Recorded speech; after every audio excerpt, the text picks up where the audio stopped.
വീടുകളിലൊക്കെ ചുരിദാർ സെറ്റ് വിൽക്കാൻ വരുന്ന കമ്പിളിയൊക്കെ വിൽക്കാൻ വരുന്ന ബായിമാരെ നിങ്ങളൊക്കെ കണ്ടിട്ടില്ലേ? അങ്ങനെ ഒരു ബായിന്റെ അടുത്ത് നിന്നാണ് കേട്ടോ എന്റെ കസ്റ്റമർ ഈ ഒരു മെറ്റീരിയൽ വാങ്ങിയിട്ടുള്ളത്. ഇത് പാന്റും ടോപ്പും വരുന്ന ഒരു ചുരിദാറിന്റെ മെറ്റീരിയൽ ആണ്. പക്ഷെ രണ്ട് വെച്ച് കസ്റ്റമർ ഒരു 2 ടോപ്പ് അടിക്കാൻ വേണ്ടിയിട്ടാണ് കേട്ടോ എന്നോട് പറഞ്ഞിട്ടുള്ളത്. അങ്ങനെ കേഷ്യലായിട്ട് വെയർ ചെയ്യാൻ പറ്റിയ 2 സിമ്പിൾ ടോപ്പ് മതി എന്നാണ് കേട്ടോ പറഞ്ഞിട്ടുള്ളത്. അതുകൊണ്ട് തന്നെ ഞാൻ പാന്റിന്റെ ടോപ്പിന്റെ മെറ്റീരിയൽ വെച്ചിട്ട് ഇതുപോലൊരു ടോപ്പാണ് കേട്ടോ തയ്ച്ചിട്ടുള്ളത്. ഈ ബ്ലൂ കളറിലുള്ള മെറ്റീരിയലാണ് ടോപ്പിന്റെ മെറ്റീരിയലും, പിന്നെ ആ ഒരു പിങ്ക് ഷെയ്ഡിൽ വരുന്നതാണ് കേട്ടോ അതിന്റെ പാന്റിന്റെ മെറ്റീരിയൽ. വളരെ എന്തോ കുറഞ്ഞ റേറ്റിനാണ് കേട്ടോ അവരിത് ബായിയുടെ അടുത്തുനിന്ന് വാങ്ങിയിട്ടുള്ളത്. പക്ഷെ എന്തായാലും സാധനം സെറ്റാണ്.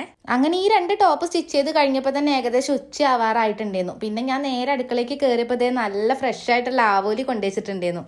ഈ ഒരു സൈസിലുള്ള കഷ്ണങ്ങളായതുകൊണ്ട് ഞാൻ വിചാരിച്ചു കുറച്ച് പൊരിക്കും ചെയ്യാം, എന്നിട്ട് പിന്നെ കുറച്ച് കറിയും വെക്കാന്ന്.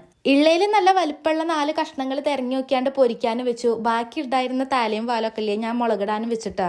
അല്ലെങ്കിൽ ഇത് ഇങ്ങനെ പൊരിക്കുന്ന വലിയ കഷ്ണം മീനിന്റെ ഒക്കെ തലയും വാലൊക്കെ ഇട്ടേ നല്ല മുളകൊക്കെ ഇട്ട് വറ്റിച്ച് വെച്ച ആ ഒരു കറിക്കൊരു പ്രത്യേക ടേസ്റ്റ് തന്നെയാണ്. മീൻകറി എന്തായാലും നല്ല വറ്റിച്ചിട്ടുള്ള കുഴമ്പ് കറി ആയതുകൊണ്ട് പിന്നെ ഒഴിച്ചുകൂട്ടാൻ എന്തെങ്കിലും വേണമല്ലോ എന്ന് കരുതി ഞാനൊരു തേങ്ങ അരച്ചിട്ടുള്ള പച്ചക്കറിയും വെച്ചിട്ടുണ്ട്.